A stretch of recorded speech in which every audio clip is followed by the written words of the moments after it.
हमें इस कहानी के स्टार्टिंग में एक कमज़ोर सा लड़का दिखाई देता है जिसको इस दुनिया का सबसे कमज़ोर हंटर भी कहा जाता है। एक दिन वो अपनी पावर अवेकन करके बन जाता है इस दुनिया का गॉड। चलो इसका थोड़ा इंट्रो देखो कहानी का।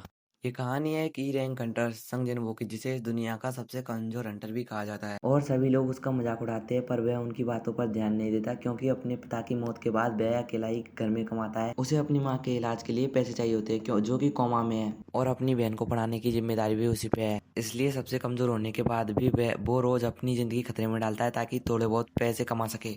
पर एक दिन जब डंजन में सभी लोग उसे मरने के लिए छोड़ जाते हैं, उसकी सेकेंड अवेकनिंग होती है और वो बन जाता है एक दुनिया का इकलौता हंटर जो अपना लेवल अप कर सकता है। कहानी की शुरुआत में हमें 3 साल पहले का सीन दिखाया जाता है जहाँ एक आइलैंड पर कई सारे मॉन्स्टरों से हंटर लड़ रहे होते हैं, लेकिन वो एंट मॉन्स्टर बहुत ज्यादा स्ट्रांग होते हैं और वो आसानी से उन सभी हंटरों को हरा देते हैं और कई को बुरी तरह घायल कर देते हैं। एक हंटर वहाँ पे मरने ही वाला होता है, तभी वहाँ पे एक हीलर पहुँच जाता है और उसे बचाकर तुरंत ही उसके जख्मों को हील कर देता है। पर तभी उस हीलर पर बहुत सारे एंट मॉन्स्टर हमला कर देते हैं। तभी वहां पर उसके और साथी पहुंच जाते हैं जो कि एस रैंक के होते हैं, क्योंकि ये तीनों ही एस रैंक हंटर होते हैं, इसलिए उन मॉन्स्टरों से लड़ने में इन्हें कोई भी परेशानी नहीं होती। तभी वहां पर एक वाइट मॉन्स्टर आ जाता है। इसके साइज को देखकर इन सभी को लगता है कि यह उनका लीडर है, जिसके बाद वो दोनों हंटर मिलकर उससे लड़ने लगते हैं और बड़ी आसानी से उसे हरा देते हैं। तभी वहां पर बहुत सारे वाइट मॉन्स्टर आ जाते हैं जिससे वो समझ जाते हैं कि वो एंट मॉन्स्टर कोई लीडर नहीं था और वो दोनों अपनी पावर्स को उड़ाकर उन सभी मॉन्स्टरों को एक झटके में ही खत्म कर देते हैं। जहां इनकी ये भयानक लड़ाई सिटी से भी लोग देख सकते हैं, जहां ये हंटर जिसका नाम जोय है वो अपनी हंटर की आर्मी के साथ सही समय पर पहुंच जाता है, क्योंकि वहां सैकड़ों की तादाद में वही एंट मॉन्स्टर आ रहे हैं। जोय अपने एक ही हमले से सभी छोटी चींटियों को खत्म कर देता है, पर वो बड़ी चींटियां अब भी आगे बढ़ती रहती है जिनको खत्म करने के लिए बचे हुए हंटर आगे बढ़ते हैं। इस दुनिया में 10 साल पहले ऐसे पोर्टल अपेयर होना शुरू हुए जो कि अलग अलग डायमेंशन से कनेक्ट होते हैं। इन पोर्टल के अंदर बहुत सारे मैजिकल बीस्ट और मॉन्स्टर होते हैं जिनके ऊपर आम हमलों का कोई असर नहीं होता है। उन्हें मारने के लिए हंटर्स की जरूरत पड़ती है। हंटर वो ह्यूमन होते हैं जिन्होंने मैजिकल एबिलिटीज को अवेकन किया है। उनकी पावर के हिसाब से उन्हें कई रैंक दी गई है, जैसे S A B C D और E, जिसमें S सबसे स्ट्रॉन्गेस्ट को दी जाती है और E सबसे वीक को दी जाती है। एक बार किसी भी वुमेन की पावर अवेकन हो जाए तो चाहे वो कितनी भी ट्रेनिंग कर ले वो अपनी पावर नहीं बढ़ा सकता। इसके बाद हम प्रेजेंट का सीन देखते हैं जहाँ काफी सारे हंटर एक डंजन रेड के लिए इकट्ठा हो चुके हैं। तभी यहाँ पर संजन वो भी पहुंच जाता है। उसे देखकर सभी लोग खुश हो जाते हैं। उसे देखकर सब लोग खुश क्यों हो रहे हो? वो काफी स्ट्रॉन्ग है क्या? तुम जानते हो उसका निकनेम क्या है? World weakest Hunter. उसके आने का मतलब यह है कि ये डंजन काफी कमजोर होने वाला है, तो किसी को कोई फिक्र करने की जरूरत नहीं है। अरे ज्यादा नहीं बोलते, कहीं वो सुनना। गधों, मैं तुम्हारी सारी बात ही सुन रहा हूँ, इतना चिल्ला चिल्ला के जो बोल रहे हो। तभी वहाँ पर जूही पहुंच जाती है जो उसकी चोट के लिए उसे डांट लगाने लगती है। उसके पूछने पर जिन्वो बताता है, मैं दरअसल एक ई रैंक डंजन में घायल हुआ था, मेरे अलावा किसी को कुछ नहीं हुआ। वहाँ कोई हीलर नहीं लेके गया था क्योंकि उनके पास एक आई रैंकर था।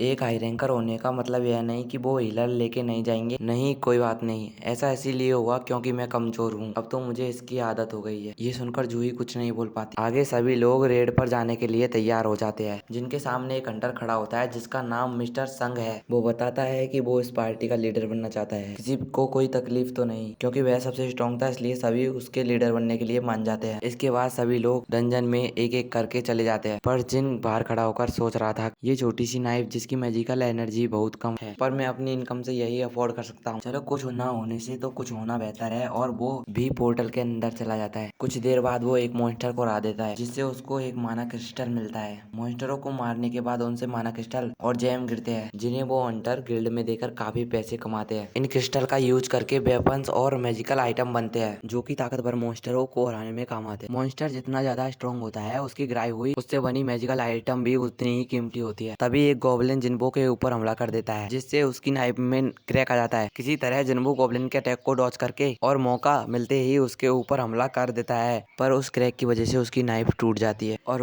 वो गॉब्लिन जिन्वो पर हमला करके उसे पूरी तरह से घायल कर देता है। पर इससे पहले कि वो परिलोक सुधार जाता, वही तुलतुला हंटर आके उसे बचा लेता है और जूही से कहता है कि वो जिन्वो को जल्दी से हील करे। जूही उसे हील करने लगती है और जिन्वो देखता है कि बाकी सभी हंटर मॉन्स्टर से लड़ रहे हैं और कुछ समय में ही वे सभी मिलकर मिलकर डंजन बॉस को भी हरा देते हैं। ये सब देखकर वो उदास हो जाता है। सब कुछ खत्म हो गया, मैं सिर्फ एक ई रैंक क्रिस्टल ले पाया। मैंने अपनी जिंदगी खतरे में इसके लिए डाली थी। तभी वो एक बंदा सभी हंटरों को आवाज लगाता है, उन्हें बताता है कि यहाँ एक केव है। ये देखकर उन्हें लगने लगता है कि शायद ये केव डबल डंजन है। बॉस को हराने के बाद भी ये डंजन क्लोज नहीं हो रहा। ऐसी सिचुएशन में प्रोटोकॉल है कि हमें इसे हंटर एसोसिएशन को रिपोर्ट करे और उनकी अनुमति का वेट करे, लेकिन फिर सारी लूट उन्हें ही मिल जाएगी। ये तो एक डी रैंक डंजन है, इसमें भला डरने की क्या बात। फिर भी ये काफी खतरनाक हो सकता है। तो हम सभी वोट करेंगे। वोट में 6 लोग जाने को तैयार और 6 नहीं। अभी तक जिन्हों ने वोट नहीं किया, अब सब कुछ तुम पर है। क्या मुझे जाना चाहिए? मुझे पता है कि ये एक डी रैंक डंजन मेरे लिए खतरनाक हो सकता है, पर मुझे पैसों की बहुत जरूरत है। मेरे पिता के मरने के बाद घर में सिर्फ मैं ही कमाने वाला बचा हूँ। मुझे मेरी माँ के इलाज के लिए पैसे चाहिए और छोटी बहन की पढ़ाई के लिए भी मुझे जाना ही होगा। हाँ, मैं भी डंजन में जाना चाहता हूँ।